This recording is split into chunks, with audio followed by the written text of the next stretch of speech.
critical race theory. We have concerned and organized parents in Georgia claiming that a school district's DEI plan is rooted in Marxism and casts white students as oppressors and minority students as victims, and black parents are in this group. Georgia and other states are banning books on black history and the Holocaust. So I'm asking, what is wrong with our education? This image perhaps suggests whitewashing, quote unquote. This goes back to Carter G. Woodson's classic, The Miseducation of the Negro. He said there would never have been any lynching in the street if it had not first taken place in the classroom. And when I was teaching at Santa Clara, I used to ask my students who told me, oh, Dr. King, you don't have to worry about racism and prejudice, it's just human nature. I said, well, did you ever hear the song by George Clinton in Parliament, Why Must I Be Like That? Why Must I Chase the Cat? Can anybody say the other part of that? It's just a dog.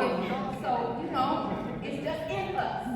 And this is where we would begin our conversation in order to engage in morally engaged teaching and research. When I was president of the American Educational Research Association, I made this statement: the physical and psychic violence black people continue to experience in U.S. society, whether in the form of outright state-sanctioned extrajudicial murders, curriculum that does violence to black students' spirit and thirst for knowledge, targeted school closings and disinvestment in black neighborhoods, and hateful political speech are indicative of white supremacy racism's enduring grip on American society and amounts to nothing less than a civilizational crisis. To break free from what I'm calling the re-coloniality in education, black studies is key. Chicano studies is key. Women's studies, the kind of theatrical performance we saw this morning, is key.